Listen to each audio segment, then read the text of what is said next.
Bonjour Dr Esfaïm. Bonjour. Dans nos différentes interviews, on va aborder la question de l'influence de l'alimentation à tous les âges de la vie. Que pouvez-vous nous dire sur le lien entre neurosciences et alimentation? Les neurosciences ont un rapport avec tout, mais surtout l'alimentation. Quel est le lien entre alimentation et notre cerveau? C'est un lien de symbiose, une relation symbiotique entre deux cerveaux, le cerveau d'en haut et le cerveau d'en bas, le premier cerveau et le deuxième cerveau. Les deux ont une quantité énorme de micro-organismes, de neurones même, parce que même dans l'intestin, on a des neurones. Le microbiote, c'est 100 000 milliards de micro-organismes. Le cerveau, c'est 100 milliards de quantité de neurones. Le lien est extrêmement étroit à travers 4 grandes voies de communication. Ces 4 grandes voies de communication permettent que les deux entretiennent cette relation symbiotique et entretiennent aussi notre comportement. Donc les deux ensemble façonnent notre comportement. Le microbiote, avec ses 100 000 milliards de micro-organismes, a un impact sur l'architecture cérébrale et le fonctionnement cérébral aussi. On pourrait presque croire que c'est le cerveau d'en bas qui commande. Qui est le big boss dans tout ça? C'est l'être humain. Donc c'est l'être humain et sa relation symbiotique avec son cerveau d'en haut et son cerveau d'en bas. Donc, si je comprends bien ce que vous dites, c'est pas que notre ventre qui détermine notre comportement alimentaire. Les deux. C'est vrai que parfois, par exemple, surtout les adolescents, aimeraient bien manger quelque chose de salé ou trop sucré. Est-ce que c'est les hormones sexuelles qui déterminent ça? Ça, c'est parmi les études qui sont actuelles. Est-ce que c'est aussi notre état mental? Donc là, on va plutôt parler de poule ou l'œuf. Donc on n'est pas sûr vraiment. On est sûr de quelque chose qui a une relation symbiotique entre les deux. Les deux ont une influence énorme sur la quantité de neurotransmetteurs qui se trouvent dans le cerveau. Donc là, vous pouvez imaginer par exemple, donc je vais vous montrer, là, donc on a les deux hémisphères, et puis là-dedans, pour circuler l'information, on a besoin de ces neurotransmetteurs qui transmettent l'information entre les différentes parties du cerveau. Alors, entre les différentes parties du cerveau, ces neurotransmetteurs sont aussi sécrétés et ont un impact énorme déjà dans le microbiote. Donc déjà dans nos intestins, il y a des neurones qui sécrètent, par exemple, la dopamine.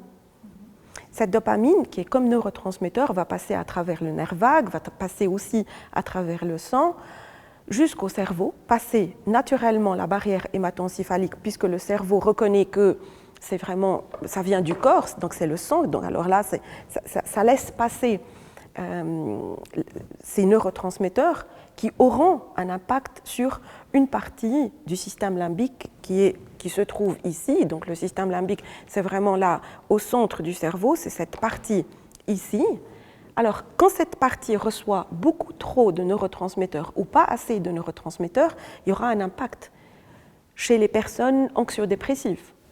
D'après vous, à quel âge est-ce que ça commence, la construction du champ alimentaire, décision, l'influence du cerveau dans la construction du champ alimentaire?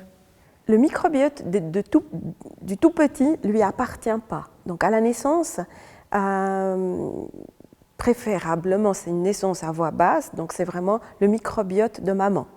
Ce microbiote va rester avec l'enfant et aussi grâce à l'allaitement maternel jusqu'à presque l'âge de 3 ans. Donc on pourrait dire que l'alimentation de la maman va déterminer en fait le développement neurologique de son enfant? C'est une énorme question que c'est une question assez sensible aussi pour les mères. Hein. Oui. Donc, relativement, oui. Bien manger, c'est assez déterminant pour la maman et le bébé. Ce qu'il reçoit avec ce passage vers la vie, c'est le microbiote vaginal de la mère. Si c'est par voie césarienne, on peut rattraper par l'allaitement maternel. Jusqu'à l'âge de 3 ans, tout d'un coup, le cerveau et le corps vont dire « Ah ben, moi j'ai besoin d'un microbiote à moi ». Microbiote unique. Unique vraiment, c'est-à-dire même entre les jumeaux qui partagent 100% leurs gènes, leur microbiote est différent. C'est une empreinte digitale, c'est vraiment une empreinte, c'est une singularité. C'est comme la singularité du cerveau. Chaque cerveau est unique, chaque microbiote est unique. Tout d'un coup, à l'âge de 3 ans, entre 3 et 4 ans, l'enfant se dit « Ah, c'est moi, j'existe ». En dehors de maman, en dehors de papa, et il commence à dire non. Hein. Donc c'est là vraiment l'opposition, la provocation parfois même. Donc quand il commence à dire non, il a aussi son microbiote à lui. Un microbiote qui va donc être régénéré tout au long de la vie, comme le cerveau en fait aussi. Donc plein de neuroplasticité, plein de capacités. Par contre, si l'enfant commence assez tôt à prendre par exemple des antibiotiques, ça c'est extrêmement mauvais. Pourquoi? Parce que malheureusement les antibiotiques ne vont pas différencier qu'est-ce qu'on va tuer, les bonnes bactéries ou les mauvaises bactéries. Voilà. Donc ça restreint le nombre de bonnes bactéries, il n'y en a pas beaucoup, et là ça a un impact assez délétère sur le microbiote de l'enfant. Sinon, si l'enfant mange bien, il aime bien, il joue, il touche à tout, il n'est pas vraiment dans un environnement extrêmement stérile, il a un bon microbiote, il se développe normalement après par la suite. D'accord. Donc on pourrait dire qu'il y a des aliments qui au contraire sont protecteurs de ce microbiote? Les aliments qui sont protecteurs, c'est vraiment les prébiotiques et les probiotiques. Je dirais pour rendre ça très très simple, il faut manger ce qu'on trouve localement et à chaque saison. Pour faire vraiment très très simple, l'hiver, il faut manger plus tout ce qui est fermenté, tout ce qui est plus orange. Alors les oranges, les mandarines, les carottes, et l'automne aussi. Et puis on a soupe citrouille, il faut respecter les saisons. Si on respecte les saisons, alors notre corps va nous respecter aussi. D'accord. Mm-hmm. Donc il y a des bactéries qui sont à l'origine de notre appétence pour le sucré et pour le salé? Oui, malheureusement. Et ça commence très tôt? Ça commence très tôt quand on commence à manger tout et n'importe quoi et l'enfant n'est pas allaité. Donc il n'y a pas le lait maternel et là, il n'y a pas de diversification aussi dans ce qu'on mange. Alors, si on mange toujours les mêmes choses tous les jours, le corps ne peut pas avoir une diversité assez riche de bactéries. En fait, comme c'est vraiment 100 000 milliards de bactéries. Et ce microbiote, donc cette flore intestinale incroyable, contient entre 100 à 150 fois plus de gènes que tout le corps. Donc c'est extrêmement diversifié. Ce qui veut dire qu'on doit aussi diversifier ce qu'on mange. Je ne dis pas qu'il ne faut pas manger tout ce qui est sucré, gras, il faut. Mais quand? Est-ce que c'est tous les jours? Quelle saison? Ça, c'est ce qu'il faut respecter. Si l'enfant, de temps en temps, veut manger des chips, veut manger un peu tout ce qui est salé, c'est OK. Mais à quelle fréquence? C'est là la question. À quelle fréquence? Et qu'est-ce qu'il mange aussi à côté de ce qu'il aimerait vraiment bien manger? Voilà. On voit que chez les adolescents, les goûts changent ou les goûts évoluent énormément. Il y a une grande propension pour les aliments sucrés, salés, gras. Comment est-ce qu'on peut l'expliquer du point de vue des neurosciences? À la puberté, les hormones sexuelles et les neurotransmetteurs qui circulent dans le cerveau ont un impact de tsunami. Donc, ça a un impact qui dépasse le cerveau. Il y a beaucoup de dopamine. La dopamine se trouve presque durant cet âge exclusivement dans le système de récompense. Un système de récompense qui répond assez facilement à tout ce qui est salé et sucré. C'est pour ça qu'ils aiment bien le ketchup, par exemple, parce que c'est salé et sucré en même temps. Ok, d'accord. Un cerveau d'adolescent, c'est un petit peu compliqué. C'est un petit peu si on mettait un apprenti conducteur au volant d'une Ferrari. Oui, un peu. D'accord. Ce qui explique parfois un petit peu ce côté un peu anarchique qu'on peut percevoir du comportement d'un adolescent.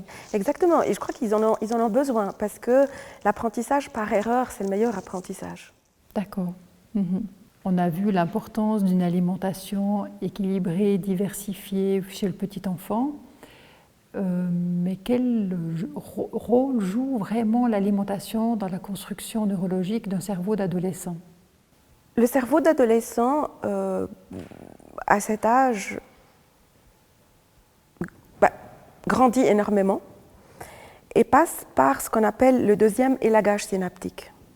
L'élagage synaptique, pour l'expliquer, c'est la façon la plus simple, c'est imaginer les neurones qui se trouvent dans le cerveau comme un arbre. Et l'élagage synaptique, c'est couper certains de ces arbres pour pouvoir améliorer le fonctionnement du cerveau.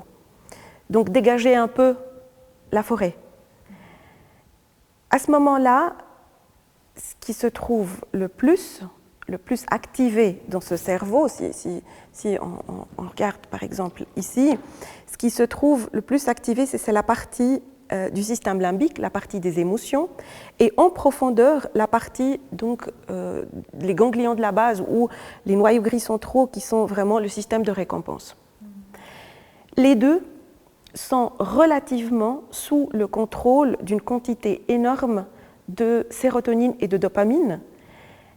La sérotonine surtout, c'est un des neurotransmetteurs qui est presque à 80-90% fabriqué dans les intestins. Dans les intestins, donc dans le microbiote, ça s'appelle tryptophane, donc c'est vraiment un précurseur de la sérotonine, mais petit à petit, en montant dans le sang et puis à travers les nerfs aussi qui relient le système entérique, qui relie les deux cerveaux, une fois qu'il entre dans le cerveau, ça s'appelle sérotonine. On en a 17 sous-types différents de sérotonine, mais ça commence où? Dans le microbiote. Alors on peut imaginer que l'impact est énorme sur le cerveau de l'adolescent, effectivement. Est-ce que ces aliments, justement, riches en gras, ont une influence sur la concentration, sur la mémorisation? Absolument. Pourquoi? Parce que, bon, là, c'est un peu difficile à voir, mais si on imagine le cerveau comme une ruche d'abeilles ou une fourmilière, les reines dans les deux ne sont pas beaucoup. Il n'y en a pas beaucoup. Qu'est-ce qui se trouve le plus? Les ouvrières, les nourricières. Le cerveau obéit à ce même concept. Donc, dans le cerveau, on en a 100 milliards de neurones, mais ce n'est pas beaucoup. Pourquoi? Parce que c'est des reines. Mais on en a d'autres types de cellules qui s'appellent les cellules gliales, qui sont les nourricières, les ouvrières du cerveau. Ces cellules gliales, nourricières et ouvrières du cerveau, obéissent au système immunitaire et sont extrêmement impliquées dans le système immunitaire, mais écoutent et obéissent aussi à ce microbiote. Ce qui veut dire que si le microbiote ne va pas bien, le problème c'est que les cellules gliales, les nourricières du cerveau, ne vont pas bien. Et elles auront un impact sur les neurones. Les cellules gliales sont très très importantes pour fabriquer ce qu'on appelle la matière blanche, qui connecte les neurones, qui font en sorte que on a la communication qui circule très très rapidement, ou pas. Si on mange beaucoup trop d'acides gras à chaîne courte, des alimentations qui vont faire augmenter tout ce qui est lipopolysaccharide ou une alimentation qui n'est pas saine, le problème c'est que ces cellules gliales ne vont pas pouvoir fabriquer cette matière blanche et donc les neurones peuvent se déconnecter. Les neurones qui se déconnectent sont destinés à mourir. Le cerveau n'aime pas les neurones qui se déconnectent. Donc c'est extrêmement nuisible pour le cerveau. Un cerveau qui n'a pas cette matière blanche, c'est un cerveau qui est fatigué très rapidement, qui n'arrive pas à apprendre assez facilement, qui a vraiment un impact aussi sur la mémoire à court terme, la mémoire à long terme par la suite. Alors c'est comme si vous avez un arbre mais complètement dépourvu de branches, de feuilles, et puis un arbre qui n'est pas beau. Ok. Est-ce qu'il y a un risque accru d'obésité ou de développer un trouble du comportement alimentaire chez les adolescents? Oui, il y a ce risque assez important parce que si le microbiote ne va pas bien, donc il y a une hyperperméabilité intestinale, comme on a dit, vraiment cette hyperperméabilité intestinale va laisser passer tout ce qui est gras, sucré, tout ce qui est trop protéines par exemple, ça va créer ce qu'on appelle le dysbiose. Dysbiose qui va faire en sorte que les mauvaises bactéries vont être beaucoup plus que les bonnes bactéries. Ces mauvaises bactéries produisent aussi des déchets, parce que c'est comme nous, les bactéries mangent et produisent des déchets. Donc produisent des déchets, et puis ces déchets vont faire de sorte que tout ce qui est lipides et métabolisme dans le sang, dans le foie aussi, ne va pas être capable de bien nettoyer le corps. Et c'est là qu'on risque une obésité. D'accord. Et le mouvement, en quoi est-ce que le mouvement, il peut, au contraire, faciliter le développement neuronal, de votre point de vue? Le mouvement est extrêmement important. Le mouvement fait le sport, ou marcher. Exactement, l'activité physique. Voilà, l'activité physique en général. La première réaction du corps, ça serait une augmentation du tryptophane, qui est le précurseur de la sérotonine. C'est pour ça qu'on dort bien quand on a fait beaucoup d'exercices, par exemple, ou après une journée de ski. On dort vraiment bien, parce qu'on a la quantité qu'on veut vraiment de sérotonine. Tant que le microbiote fabrique bien la sérotonine, et le tryptophane, et puis que ça passe dans le cerveau pour être transformé en sérotonine, le corps se porte bien, on est content, on est bien, on a assez de dopamine, les cellules gliales, qui sont les nourricières du cerveau, sont très contentes et font augmenter le système immunitaire. Alors c'est là qu'on va se sentir bien entre les deux cerveaux. Donc d'un point de vue des neurosciences, on peut dire que les recommandations actuellement qui sont d'avoir une alimentation la plus diversifiée possible, locale, et de pratiquer une activité physique régulière sont des recommandations tout à fait pertinentes d'un point de vue du développement cérébral. Absolument. Ce qui est pertinent, c'est que si on fait tout ça parce qu'il le faut, ça ne va pas le faire. Si on fait tout ça parce qu'on a vraiment envie et qu'on est convaincu, ça va le faire. C'est ce qui explique, par exemple, pourquoi certaines personnes mangent super bien, mais bio, tout le temps, et très très bien, mais elles ne vont pas bien. Pourquoi? Parce que ces personnes font tout ça tout en étant stressées. Ok. Par contre, qu'est-ce que vous pouvez nous dire sur l'alimentation de la personne d'un certain âge? On voit aussi, de nouveau, c'est presque une deuxième adolescence, au niveau hormonal, au niveau neurologique aussi. Qu'est-ce que vous pouvez nous dire de particulier sur le comportement alimentaire des personnes âgées et l'influence de l'alimentation dans le développement du cerveau de la personne âgée? Ça, c'est une période très très intéressante pour le microbiote et la communication entre les deux cerveaux. Une période qui va quand même être déterminée par tout un parcours de vie. Tout un parcours de vie depuis la naissance. Est-ce que c'était par césarienne? Est-ce que cette personne a été allaitée? Comment elle mangeait quand elle était petite? Est-ce qu'elle était dans quel environnement? Elle touchait à tout ou c'était complètement stérile, tout propre? Est-ce qu'il y a les bonnes bactéries ou pas? Donc tout ça, c'est vraiment les prédispositions qui vont déterminer l'âge du cerveau d'en haut et le cerveau d'en bas. Tout en respectant quelque chose d'extrêmement important, toujours diversifier ce que la personne âgée mange.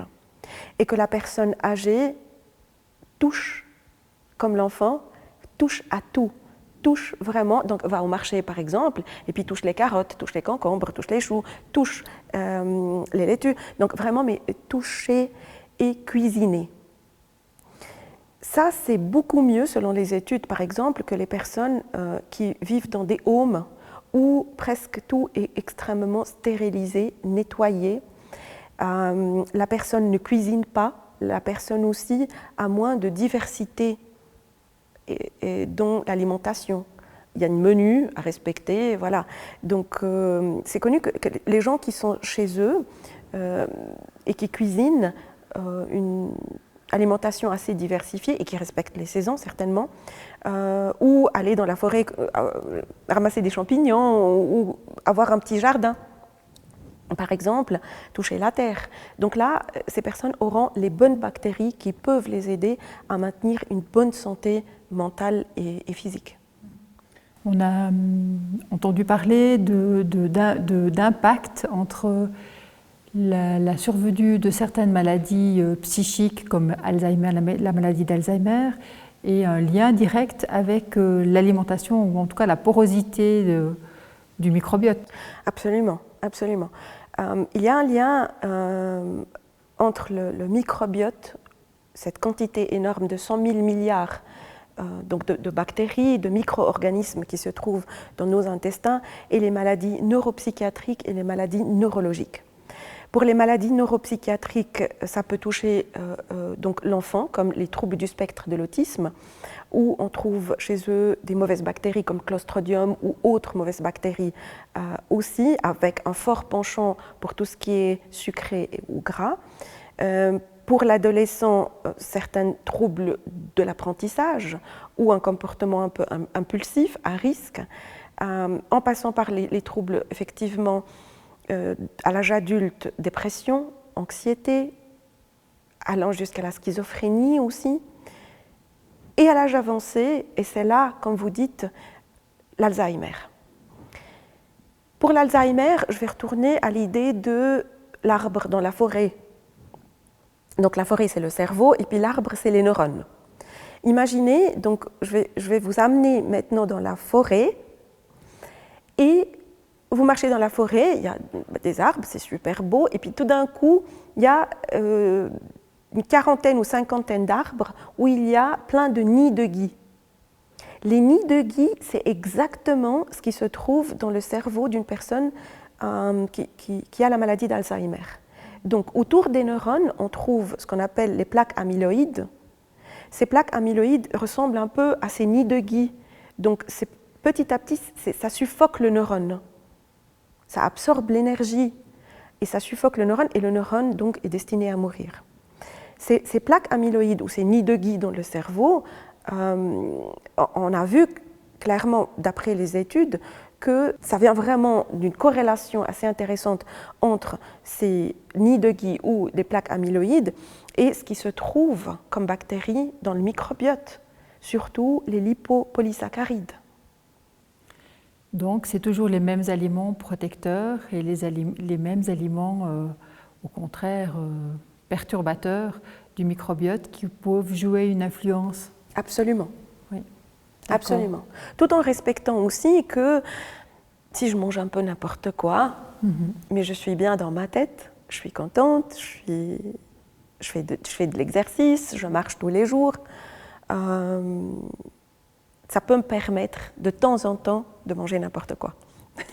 Donc la gestion des émotions, donc quand on parle de santé psychique, c'est très étroitement lié. Oui, extrêmement. Extrêmement, oui. Ouais, oui. D'accord. Une petite dernière question encore concernant le déclin sensoriel de la personne âgée. Quelles seraient vos recommandations pour tous les professionnels qui travaillent avec les personnes âgées pour freiner ce déclin sensoriel? Activer les 5 sens. Je dirais plus activer les 7 sens. La proprioception, la capacité vraiment de fermer les yeux et d'imaginer, de se souvenir de plein des bons souvenirs. Ça permet vraiment une mise à jour de la mémoire. La capacité aussi de fermer les yeux et puis de sentir son corps. Les différentes odeurs, romarin, thym, lavande, toucher, juste aller dans la forêt et puis toucher, regarder un peu un arbre qui a un nid de gui puis dire non, moi je veux pas ça, je veux vraiment plutôt que mes arbres ressemblent à un pommier, un peuplier, un chêne magnifique.